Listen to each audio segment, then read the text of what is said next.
Inti anka mo basis na anka light aba. Light aba. And aban previous aban MPP. MPP. Emu penifo sa mo nso aba mo nti omo mam light. Omo mam light. Nti osuma boy ni ba ko ma ni be tutu post ni coil. Can you live in a community without electricity, without clean water, or without basic school? So there is a village in eastern region of Ghana, Akuyapem, or Kre constituency. This village is called Domi Ase. And in this village, they don't have access to all those stuffs I mentioned earlier. You understand? So let's dive in and ask those who are staying here what they need and what they want in this community. Let's go.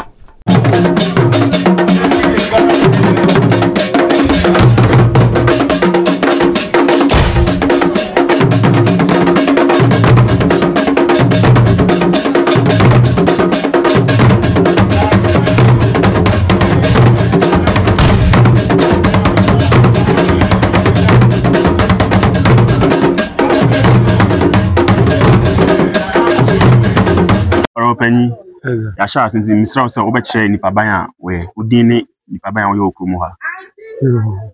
Your friend Mensa Daniel. Okay. Ha your friend ha Domi Ase. Okay. No dukro ni chairman me. Okay, odukro chairman no okumu. Okay. Sisi dem pese go straight to the point. Ghana for tie o. Nkofo ebreti on say pasa mo ha wa mo okumu ha no. Fatu mani.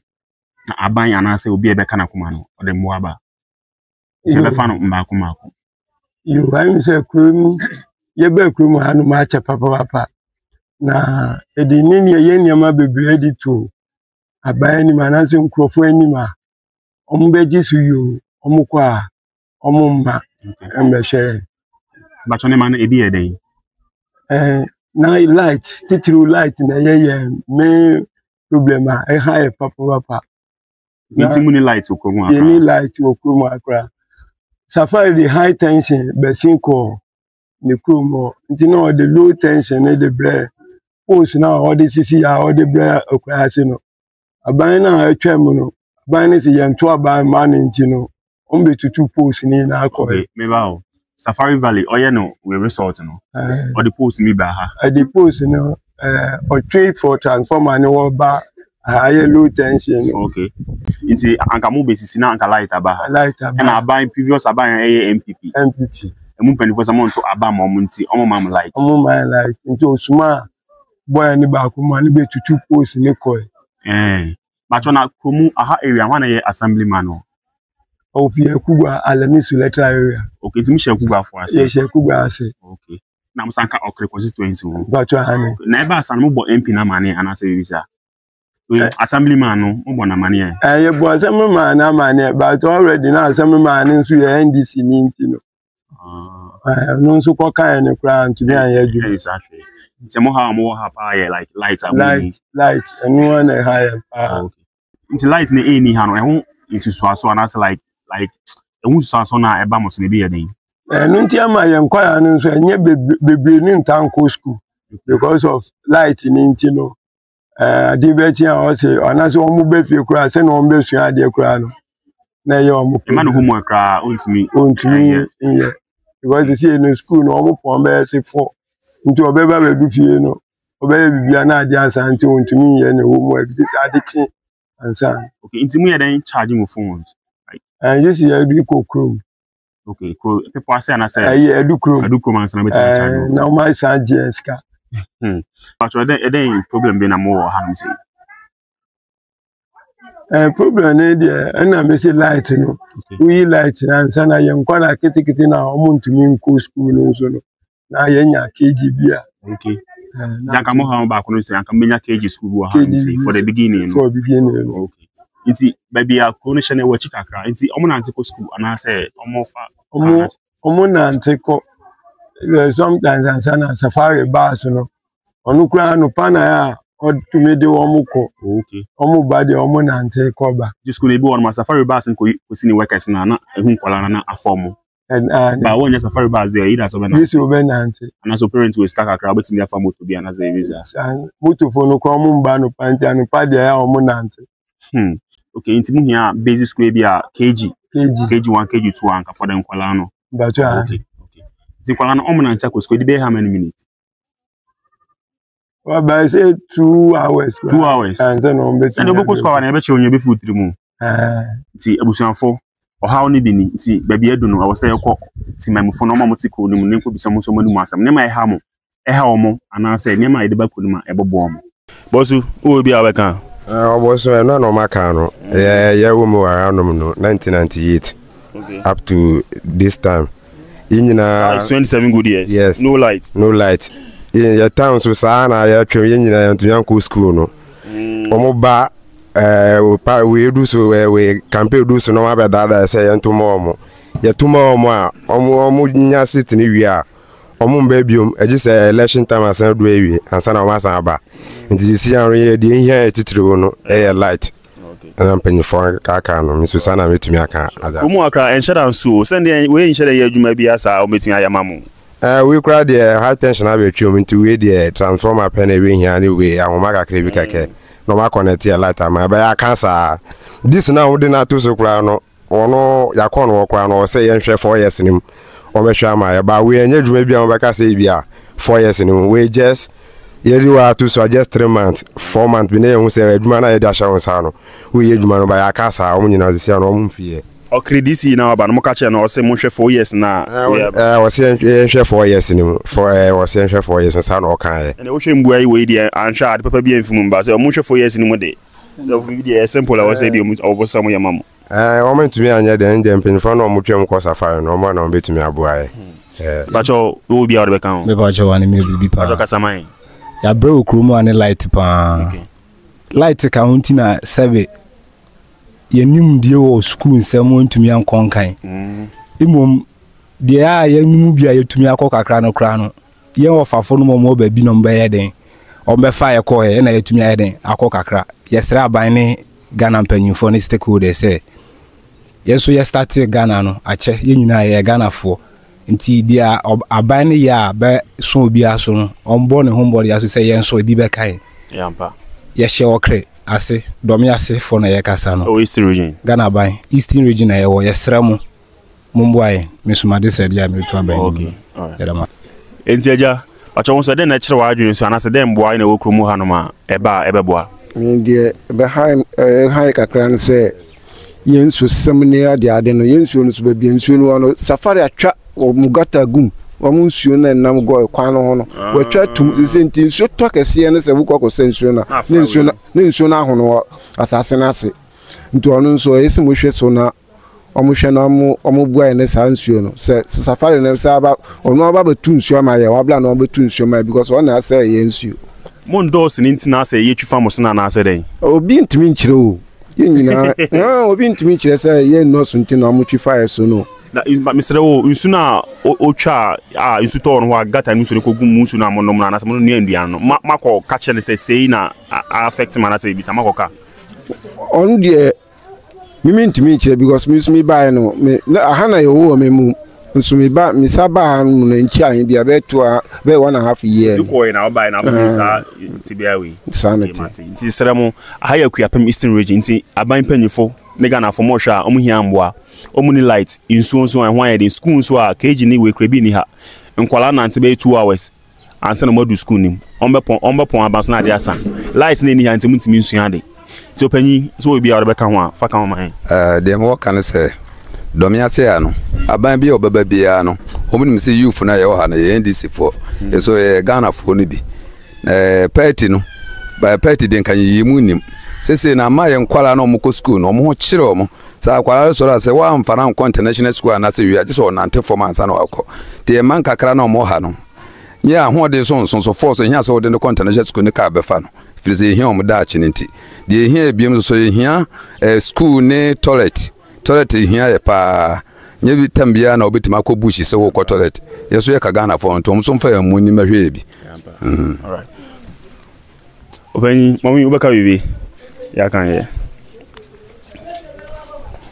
ye madam so madam yesra ofani aka ho kama ye niema hia mo kuro nim no paso betim dia toja me pacho me so ma adwenkyere ne se light ni hanti yen bia ne ntumi ndidwa because fridge no ko fa ne ma na den fridge no wa wo beboka ena se wo ko kuro mu so a mo se chilling wo fa pia water begu ana ye hye be den aton nti ama ye ho kye ma ye mma no because ye mbua ye nkunu no kakra ono betumi ama bibia akoso say light work at least wait me akofa coastal near be like nambia ba ni we be abanaton community me patro sa pepepe eseni se bi ni ho nti yentumi mbu aye kununum ba embia so de efum adwuma de empante ye yampa dwadie enti mo mbu aye yampa ti Ghana for Martin emu hiamboa ti Mr. Wa ohwe video yi for the man MP o kre Honorable Daniel Kenneth Ado yesrew domiasefo hiamboa Mr. DC Mr. Kofi Ayite domiasefo hiamboa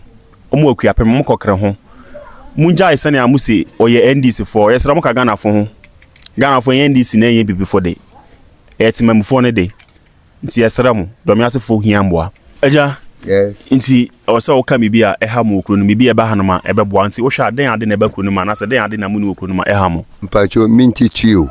Okay, into baka igbe. Ka wo de kama yen. Yo. Okay, maba fiafia ajiji.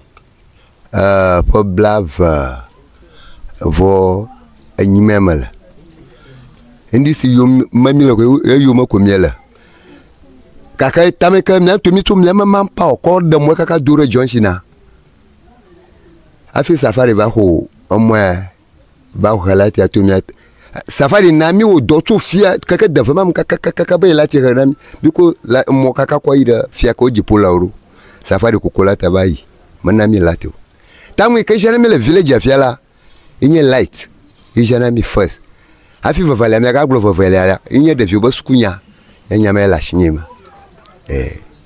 and also ma obi kire mi ni awokan enim se na amo ntia igbe so ba jo so betimi akire mo twi wana be kire mi okay nti ba cho ni okan no se dey no se anya ha na yawo no of fini krumba ha no 28 good years ni okay na before kwan so be ba no omo ye manpower efi ha ko junction so asana ka tumi nante so eba okay nti omo de omo nsa na ye manpower na asana ka ba ndi safari be ba no o bode ro kakra o promise ye say obeye adwuma bi wa ha na ye boa na obetwe light obema ye bi nukre na adwuma na ba tama light no ba so no omo ba yenchen ye yi kwan ye yi light post kwan akodu adwuma mu ho up to ne light no ba nti ono so akwese wa disappointing na ma bodin kai say eja o hye ye bo say obe ye boa wa boboa ma bodin kai bi sa yeah, but bibia no mse akoye politics nti no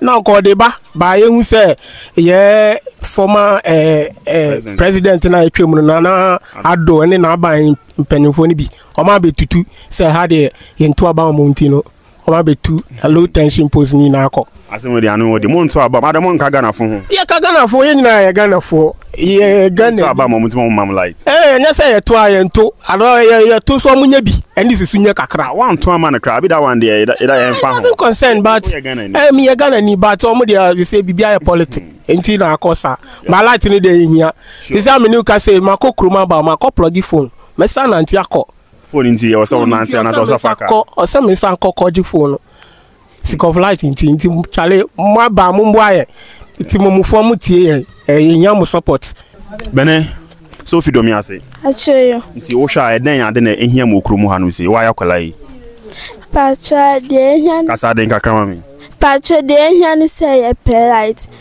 because school na ya kone bi wo hwa ye nya light mfanye ye homework okay yes I ba no pasa ye be wiase na pese ye homework ntem want me homework so akwa ye bebo pacha no send mutimi exam score be dey say mutimi pass because we be fi mutimi share nsuya dey pacha okay bra eden na obeka Patrol dear mechanics battery here light we here school your pomp school bar we area by this time you pese is shading ye nya light is there nti your pomp school 5:30 I say home makers na this sir what do I Chomedi 7 years what class are you class 3 okay yati I'm the lights baba why but you bakasa right ka bibi na bezo ka pesa me kase ya pela ya pomfis kwa yenya light nye yo homework okay mu pomfis kwa munya light ye mu homework nti abai na mbre mu light patro ano ya frozen Mommy, yo yate. Into lights na any one, then Susan na the Bremo Chroma. What say? Lights na any hanum no, then na ha mo ho. Into Susan na. Light ni idea na esa school so yi. Asa won teach no.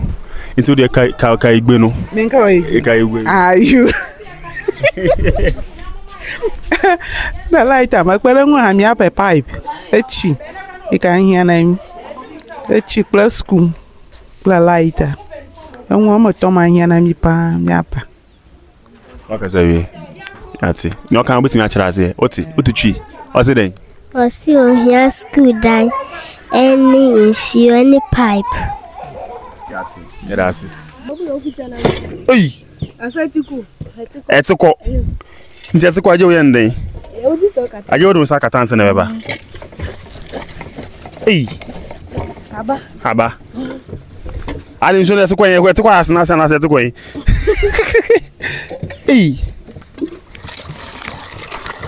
Mami ya mama mbu mabi.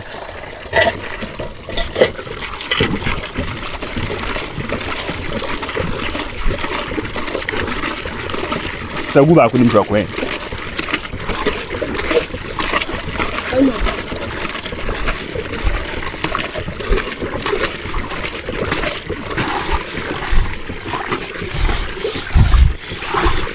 Hey. Swear more than gym, bro. Charlie, that's no be so. I swear you. Hey. You can't count. Hey, where's Okumi?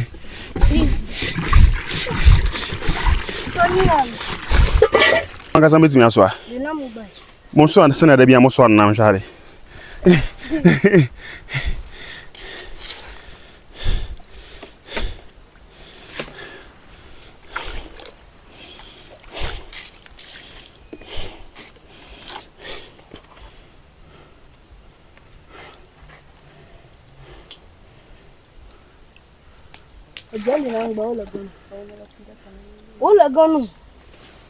Ele gonu mi eden. Beswan. Me maswan, mo so mini han kan be eden. O zen. Mo ye mo so na mhwede mo ye muntumi na maboa mo.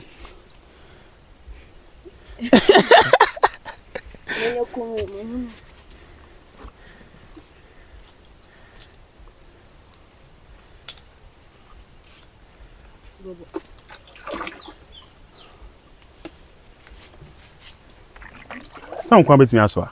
David. Nti mo so asena mo so muntu ana aboa mo.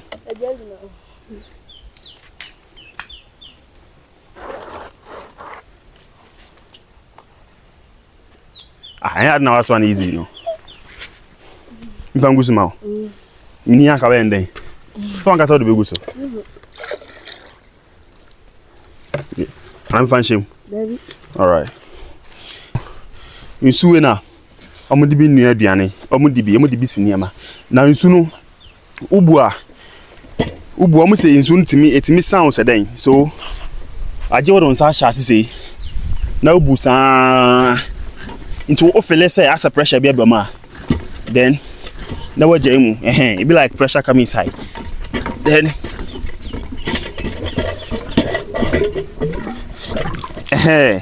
so pressure bama na waye we omabu omo koyi ebeti akọ etiko omo ba je wodom sa siliwe no then before they do the pressure na ba chala na mabu makuma. So guys, here is Domiase omuni light omo anso omuni school omo package kra wa hanom se na omo ba na betimi akọ school wo se nkwala nante 2 hours before medu school nim omo ba fie no light ni won besu ade omo do koto mpenifu anim no mpenifu se omo yendisi for wa ha nti light ndi omunya Safari Valley Resort Ochi light akọ no resort hono you say obre omo light poles am besisi anka betimi anya access to light no previous government that's MPP omo betu poles no say omo man confirm light because they don't vote for the MPPs which is not right you can't just tell me say more this particular party see omo man light nah it doesn't sound well sigana fu penifo yesremo mombo adomi asefo omo Akuapem Eastern Region Okre constituency omo MP and I say MP Honorable Daniel Kenneth Ado this year Mr. Aite Mr. Matiase Yadamase